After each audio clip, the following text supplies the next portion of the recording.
All right. We are here.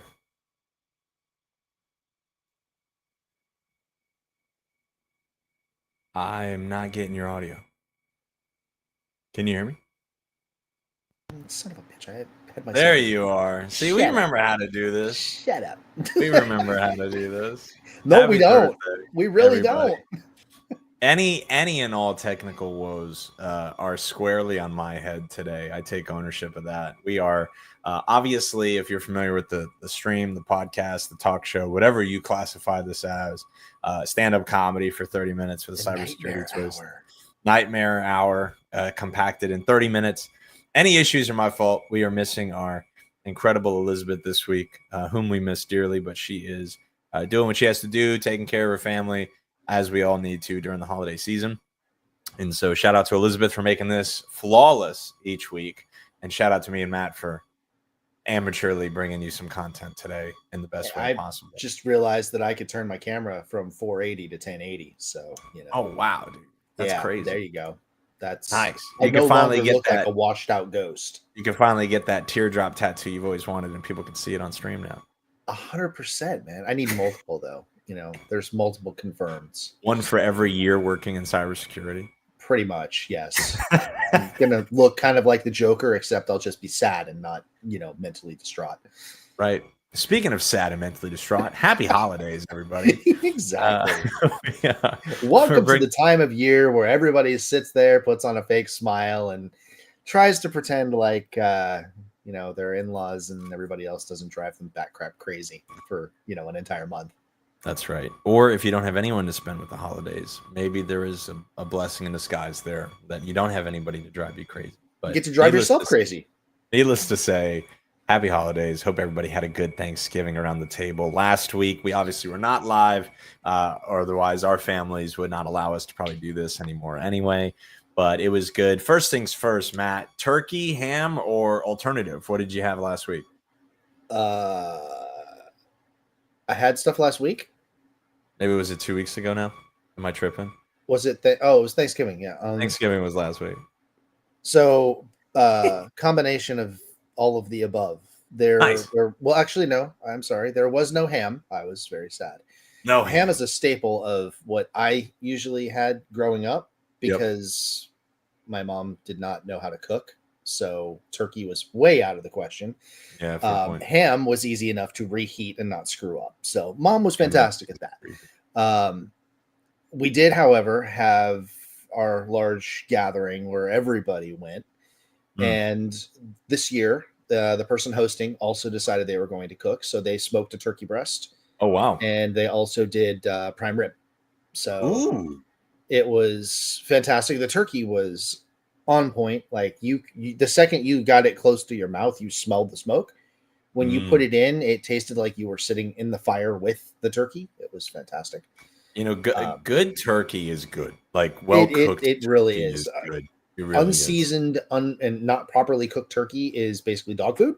But if you cook it right, then it's fantastic. There was an article saying, "Why do we pretend to like turkey?" Because apparently it's you have to remember, like I watch videos of people cooking all the time. It's true. There is a thing, and this is very true. There is a particular type of cooking called white people cooking. Oh, wow. It is unseasoned, unflavored, and completely unforgivable. All right. If the chicken is whiter than the rice that is being paired with it, there is a problem. Oh. I have seen this. No light meat allowed. This is the kind of person that drinks water and goes, "Why is it so spicy?" Right. Yeah, those kind of people. No, that turkey needs to have a nice darkness to it. It needs to have that proper flavoring. It needs to have that smoke in it. That's if it doesn't, then I'm sorry, but why? Yeah. Just go buy a butterball, put it in the oven, and call it a day. Hey, don't hate on butterball now. I know. I almost bought one the other day to smoke just because I really want to try smoking one. I've never smoked a turkey before. All the things I've cooked, I've never done turkey because it scares the crap out of me. Because if you do it wrong, it is ruined. It's true. And it's not forgiving, right? Like you sit in there for 3 hours and then Bird, you would think little bit of forgiveness window. No, Big Bird, you go 2 seconds over, it's like, screw you, I'm hard as a rock. Speaking of Big Bird, we're talking about cybersecurity threats today. Yes, we are. And we're talking about specifically what threats that increased during the holiday season. And I don't know if Big Bird's still on the television, but we have a lot of interesting news recently on this matter around telecom. To HBO, as weird as that is. Right. Sesame Street is no longer on PBS. Sesame Street was actually picked up and moved to one of the premium channels. So, their goal of educating the masses is now we will educate the masses as long as you pay us like $16.99 a month. Fascinating. Yeah. That is good to know. So, Matt, I'll let you. Wonderful. That's right. That's right. Everybody comes here for the fun facts, and that's what they're here for. So, on the first matter of business, what threats are unique to holiday time, or maybe not unique to, but increase during holiday time? Matt, I'll let you lead off. But specifically, what are businesses most vulnerable to this time of year, in your opinion? Phishing and fake invoices. That is the biggest thing. I myself today had 2 extremely less than intelligent individuals that tried to send me PDF files to get me to open them to my other business account. I'm not going to open them. I'm not an idiot. I responded back to them and I literally told them, try harder. You suck. You failed. But that's what you're going to see. They're fake invoices. They're PDF files that they're sending over that are weaponized. And that's their entire goal, because right around now, and I got laughed at when I said compressed timetable between Thanksgiving and Christmas, but it is actually compressed. We lost about 3 or 4 days because Thanksgiving was later in the month compared to when it usually falls.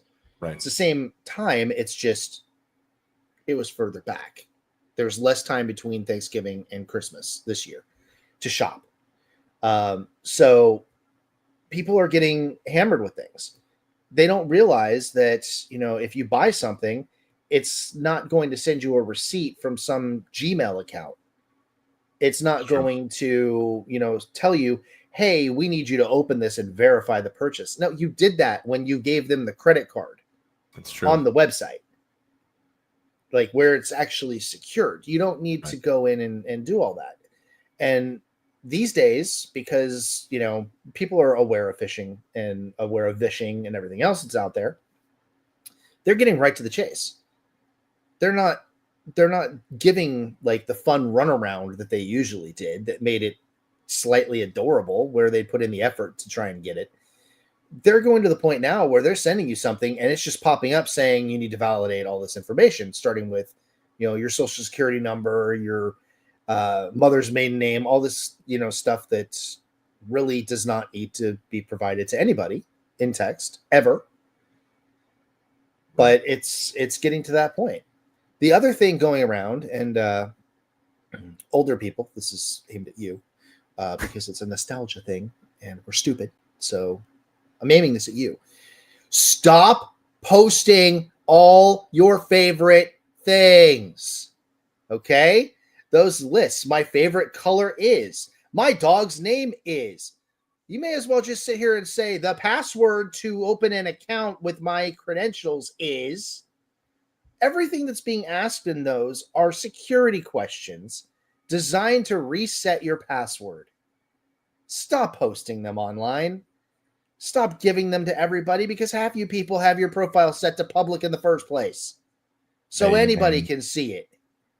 There's a lot out there. No. It's true. I get on people that I know all the time trying to tell them, stop doing this. That's dumb. One of them literally was, my mother's maiden name is, and I'm sitting here like, really? You see that question and you think, I got to answer that, man. People got to know that one. No, stop. Yeah. I don't have a foam mallet big enough to hit you. At least not from where I am. Mike, you're going to have to go on the road. That's right. People that need malleting. So that's right. Stop doing that. These are big things around this time of year. People are trying to get your information. One of the other big things, and I hate to say this, is if you don't have a doorbell camera by now, first off, what the hell's wrong with you? Like, this isn't the early 2000s. These things are amazing. They're mostly secure. And there's still some vulnerabilities, but it is an added level of security for you to help keep you safe. Porch What pirates happens are to the real. packages when you order them if you don't work from home? They sit on your porch. Around this time of year, what are people looking for?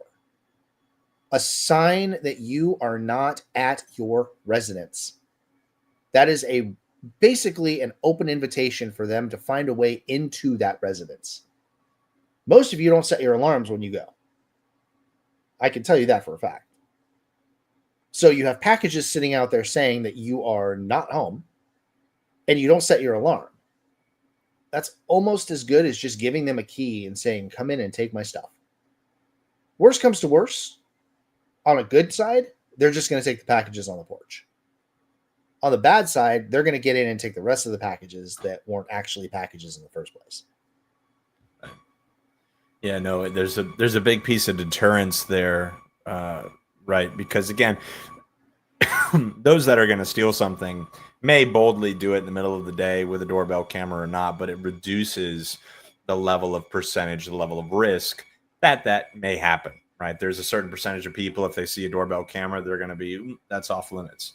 And cybersecurity is a similar way. There are very many layers of defense. There are certainly threat actors that will go the extra mile or work harder, but most of them will easily be deterred by foundational level controls that may not seem incredibly overwhelming to someone implementing them from a deterrence perspective. But again, it's as simple as leaving a light on in your driveway or leaving a light on in your side yard overnight.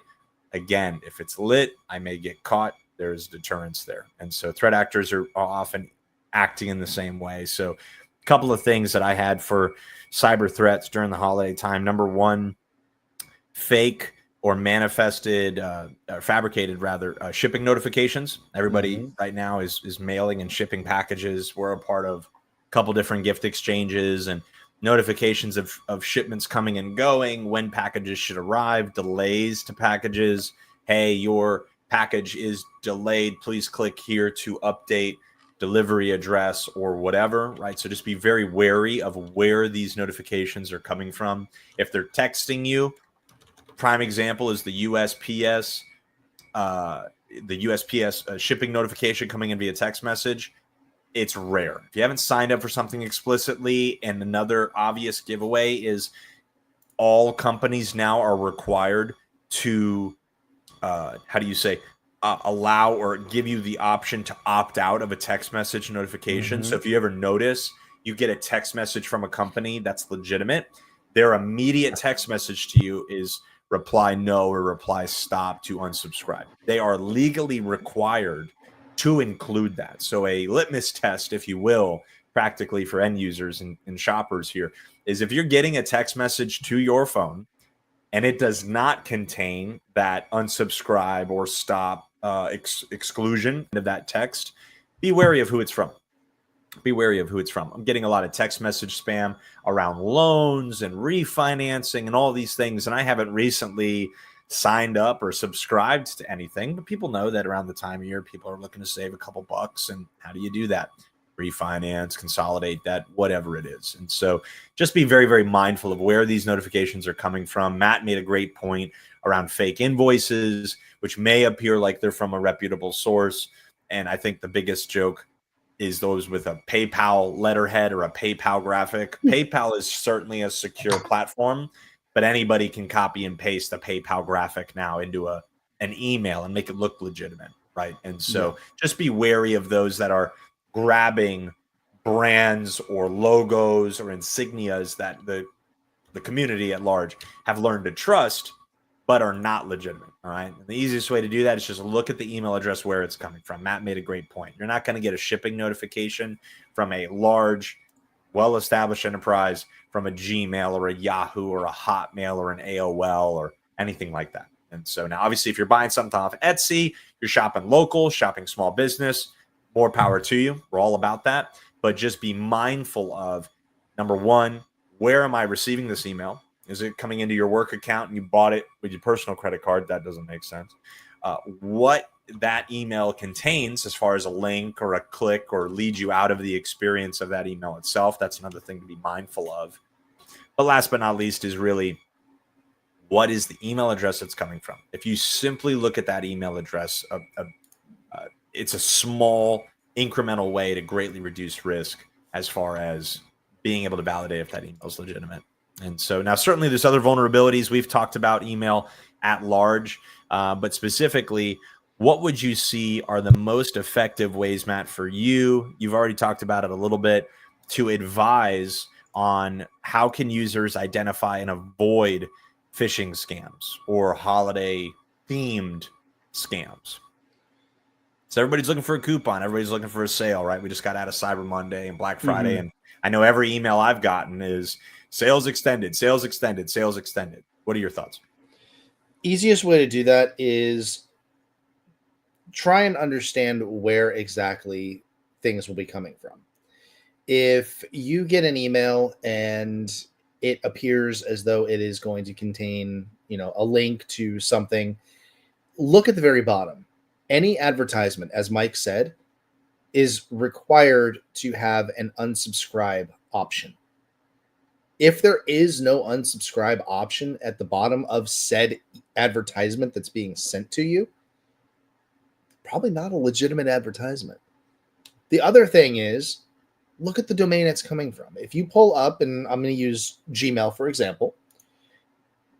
We'll use one of the emails that I got earlier that was malicious or potentially malicious. I'm going to break it down after we get done here. The email came from a Gary E. Smith. Very generic name. Smith being one of the most common surnames out there. Gotta watch out. But looking at the email address, so Gary E. Smith sent this to me, but it actually came from Deborah Anderson. In today's day and age, it's not completely shocking. But I'm pretty sure Deborah has no idea that her email has been hijacked and somebody is using it. So look and see if things match up. The other thing is, look at the domain it's being sent from.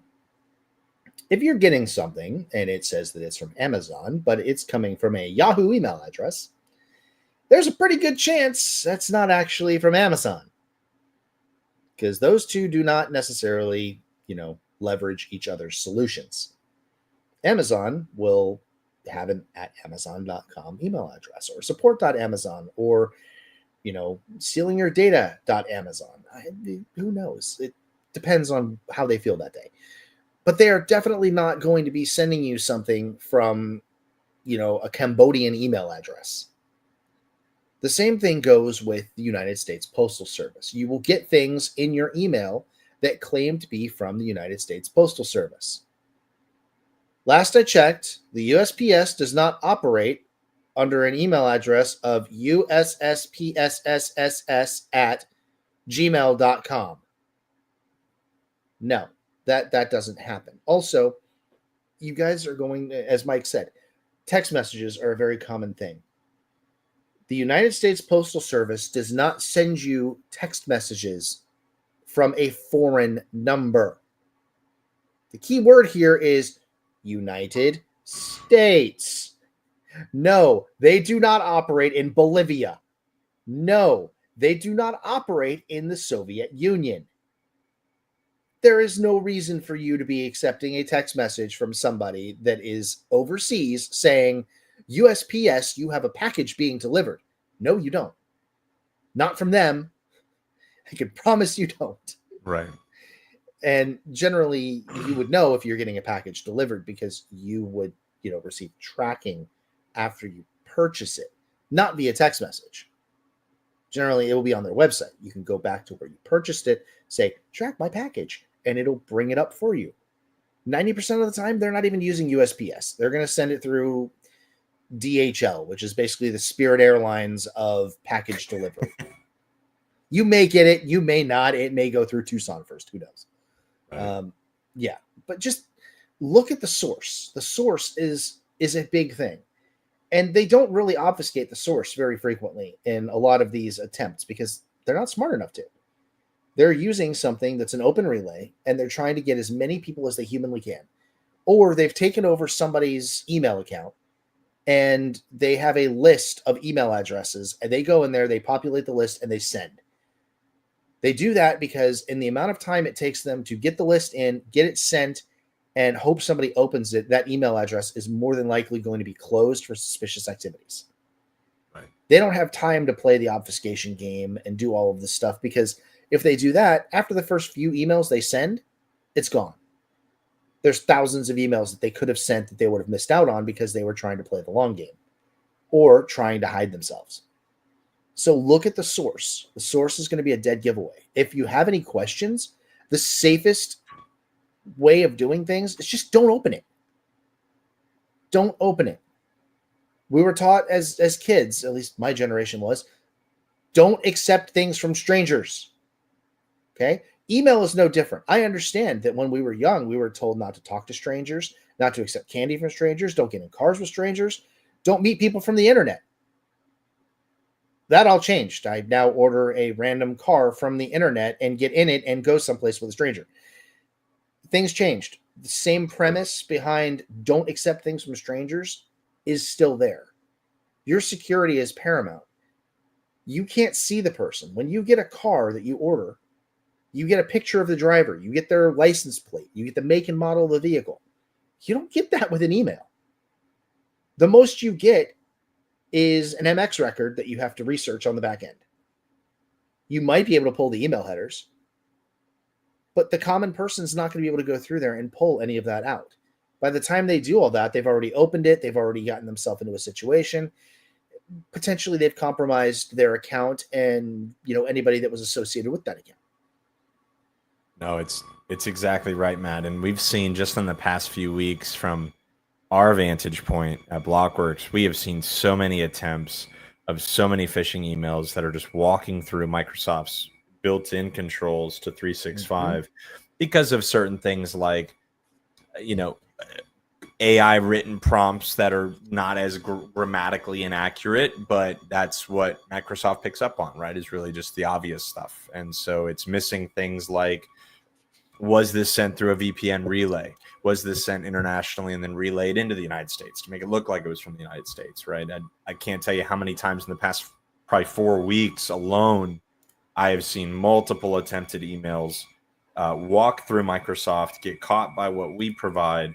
And again, they went through 1 or even 2 sometimes VPN relays from Amsterdam to Holland to Norway or whatever. They're just using TunnelBear or Nord or a pure VPN or whatever they want to use. Again, could be legitimate tools, could be legitimate services, but again, they're anonymizers. Why would you need to send an email with an anonymizer unless you were doing something suspicious, specifically in a business context, right? You know the irony of using TunnelBear? What's the irony? You know who owns TunnelBear? Who owns Tunnel? Trellix. Trellix does. Mm-hmm. Trellix picked up the VPN solution. It was a piece of crap. Like I worked there at the time that they acquired it, and they told all of us we could use it. I tried to use it, and the speed was so abysmally crap that you couldn't do anything on it. So it's really rough, but it is adorable the fact that a security vendor owns a VPN solution that is used by some of the largest threat actors out there. You'd think they would be intelligent enough to be able to track what's actually leveraging their system. They are not a zero logging VPN, by the way. Right. Everything is logged on their stuff. Right. So you'd think they'd be able to pick up somebody that is connecting from, I don't know, Russia and be able to suss that out. We can't. Okay, I say we can't connect to Russia. I connect to Russia. I'm not going to get into that. I will say this, though. If you want to get your games really, really cheaply, if you VPN to places like Russia, you can get brand new games for like a third of the price. Oh, boy. Okay. Safety brief. I'm keeping you safe. I'm saving you money. Not providing holiday shopping advice, nor cybersecurity. Don't shop in Russia, okay? That's right. Unless shop at reputable sources. My next point, which is totally related, is shopping from ads of illegitimate sourced hardware or gifts, right? Dude. So if you're scrolling on Facebook, you're scrolling on Instagram, these advertisements, the biggest thing I could advise people is just because there's an ad for a product doesn't mean that that vendor published that ad. In a perfect world, Not yes. even on Facebook. All right, Mom, I love you, but you do some dumb shit. I'm gonna have to call this out. Okay. Mom decided the other day to go ahead and open up her computer. Now, going to Amazon, you'd think would be extremely simple. Amazon.com. Enter. No, Mom goes to Google, types in Amazon, hits enter. There is a link there that is sponsored for Amazon. She clicks on it, and a pop-up says your computer has been locked. You need to call Microsoft support. Mind you, she sends me the screenshot. I looked at her, and she goes, I have to pay to unlock my Windows. They said that I did something wrong. I'm like, Mom, when did you ever see support spelt with 0? Oh, well, that's a good point. Okay, I'm going to need you to go ahead and just Alt F4 and close that out because it's a pop-up that loaded from behind the scenes on your browser. Well, how did that happen? Walk me through what you did. Walk me through the process. And I said, okay, do you know where you failed? You searched Google for Amazon. Just go up to your bar. You have Amazon as a shortcut. Just go up there and go to it. That's right. Now, here's the thing. Why does that happen? The sponsored ads, this is not just on Google. I will explain why it's even worse on Facebook / Meta / whatever they want to call themselves now. They do not validate the links. They can't validate links. A link is just text. It's a redirect. It turns it into a hyperlink and directs you to that source. So they're paying usually very, very little to pay for these sponsored ads when you're searching for something like Amazon. And it takes you there. Now, this is worse on Meta, Facebook, whatever. The root of all evil, Zuckerberg's death child, whatever you want to call it. You can link to any product you want on their site. They don't validate links either. They have flat out said that their solution is not smart enough to parse links. There are so many malicious advertisements that are running on Facebook itself. It's true. And nobody knows any different. And they will get bots to go in and comment on these sponsored posts to make them look legitimate. Yep. You click on it thinking, oh, this product looks cool. 5-star reviews. And they do the same thing on Amazon with crappy products. They pay people 100%. to boost them up. 100%. But that's what happens. That's why it's so bad. Never click on links on anything if you can avoid it. Yeah. Especially on Facebook because it's free. You are the product. Right. So now you become what they are trying to monetize. And they don't care if somebody puts a malicious link in there because they got paid. Right. What happens after that? Not their problem. They have indemnification within their T's terms of service. Exactly. Guidelines. Keeps them safe. They are no longer responsible or liable for anything if you click on it. No, agreed. I think, wrapping up that point, and then we'll work towards our conclusion. But, for everyone who's maybe a little overwhelmed at where to shop, how to shop safely, again, it's going to sound maybe too simple, but walk into Target, walk into your department store, walk into your local store locally and hand them a form of payment and leave with your product, and then you can go ahead and ship via whatever shipping method you prefer. But really, again, this chain of custody, I'd like to send a gift, but I don't know what's legitimate, what's not. You can't be safer than going into a store, finding a gift. And there's a fun element to it, right? You got to admit, actually going into the store and picking it out. So, err on the side of caution, advise those that are less familiar with technology to utilize more secure means. My own family who's maybe less tech savvy, I always tell them, go into a store, pick out the gift, right? Get a receipt. It's that simple, right? Like you can't mess that up as easy as you can mess up. I placed an online order. The payment was absorbed from my account. It's been 8 weeks. I haven't had a shipping notification. I've tried to reach out. I've emailed. I haven't heard back. All this stuff, right? And, it's crazy because just, 4 days ago, I placed an order for a gift card was immediately duplicate charged. And it was like a local restaurant for the person I was buying it for, right? But I was able to email them, engage my credit card vendor, and say, hey, only one of these should clear.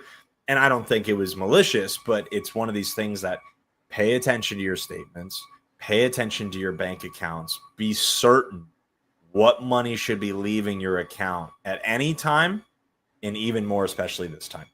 Just cross your T's, dot your I's financially. Make sure you have clean books as far as monitoring. Hey, am I expecting that charge? Is that a purchase I had anticipated making? Another thing this is more of a shopping tip than a gotcha is a lot of these online platforms are throwing in $3 to $5 shipping insurance automatically into the cart. Matt, I don't know if you've seen this, but again, not against insurance, but just be mindful of what's in your cart when you're checking out. Be mindful of what's on the receipt when you get the email confirmation. If you don't get an email confirmation and it's been 48 hours, contact the vendor. If it's been longer than that, engage your bank, right? Just be safe. I have actually seen where Amazon will automatically include an insurance on certain things that you have to go in and remove. Otherwise, it's there and you won't realize it's there until after you pay. Right. My suggestion would be, if you guys really want to keep yourself safe over the holiday, there are ways that you can go through and you can purchase things safely and securely. Not everybody offers it, but you can go in and make one-time use cards. It's true. That you can put a certain amount on. It's true. They are digital. So you could go in and I think American Express has the ability to do it. I can't remember. Certain banks have the capability that they will provide you with it, but you go in and you say generate new card. Yep. It'll ask you how much you want to put on there. It'll ask you the time that it expires. Anything that you're able to charge on there as a credit card will be it will come safely from your bank account, but it's a unique number that doesn't actually exist. And it's one time. So once you make that purchase, if somebody does steal that information, which I've had people steal my credit card from when I checked into a hotel. I mean, sad but true. It's a very commonplace thing that people will do that. If they do that and they try to use it, won't work. Right. Yeah, it's a pointer. It's a redirect. Right. Yeah, and exactly where you used that card. So the bank will probably reach out and say, hey, somebody tried to use this. And then you can go back to wherever you used that card and say, just want to let you guys know I made a purchase here. And somebody tried to use the information somewhere else to make a purchase. So they can do their internal due diligence. Right. But it also puts them on notice that if that behavior continues, there's a chance that they could face certain actions of a criminal nature. Yep. Yeah, no, agreed. There's a lot of, banks have been liable for these frauds and instances in some cases where they got to credit you and then investigate and look at a vendor, right? So they're upping their game as far as providing secure mechanisms. But just like Matt said, pay attention to the total when you check out, just like my wife does. Leaves the grocery store, is looking at the receipt. Was I charged for something I didn't expect? Was I double charged for anything? Do the same stuff with your online shopping. Just because there's an advertisement, just because it's a Temu link, doesn't mean it's a real product, doesn't mean it's a quality product. Obviously, we're a U.S.-based company, veteran-owned and operated. We have an affinity to shopping United States-based, but, ultimately, wherever you go and shop, make sure that number one, you're receiving a receipt for that transaction within the timely window of purchasing. Number two, you get proof of shipment or proof of a tracking of some sort. If you don't, contact the vendor. If you can't contact the vendor, banks will do that. If you contest a charge, obviously, if you ask for a refund or want to cancel that order, maybe don't expect to receive that item. But that's why I say if it's 72 hours, and you don't have any form of confirmation email of like, thanks for your purchase or appreciate your business or whatever, engage with your bank, right? They're going to be more busy this time of year. Guess what? Your assets are worth protecting. So you've worked hard for that money. Make sure you protect it. Last words, Matt, as far as businesses going into the holiday season, one last way to batten down the hatches before the rest of the holidays that we have in front of us unravel. We have Christmas, we have Hanukkah, we have New Year's, we have a lot of other holidays between now and the end of the year. What's the one thing you'd leave people with before we finish up? Give your people time off. You want to keep your company safe, you want to prevent mistakes from happening, give people the time off that they need so that they can handle the things that they need. Mistakes happen. This happened all the time at McAfee. People could not take time off. They would be shopping while they're working. We had a secondary network. Didn't really matter. People still did it on their main machines anyways. And things happen. Give people the freedom to do what they need to actually do. You hire adults. Let them make adult decisions. As long as things are getting done, and as long as there is no direct need for them to sit there and answer a phone for 8 hours straight, let them be adults. You're going to have happier employees. You're going to have less incidents that come up because people are going to be able to pay attention to work when they're at work, knowing that if they need to do something, they can do something. That's a huge thing. That's brilliant wisdom and something great to leave people with, Matt, because fatigue that sets in or lack of sleep or, again, that's where mistakes are most often made in the military, in security, otherwise, right? You got to be well rested. There's a reason why pilots need a certain amount of rest every time before they go on a flight is because their job is so important that they can't have any fatigue like that set in. So be mindful of that. Make sure you check in on your employees this holiday season, double tap, make sure that they're okay, their families are okay. If anybody doesn't have any meals on tables, take care of your people, going into the end of this year. It's been a crazy year thus far, but looking forward to a good rest of the year, a good 2025. Appreciate everybody that supported Safety Brief throughout this year, and we appreciate you tuning in again this week. So be well. Thank you for joining us, and we look forward to seeing you next time.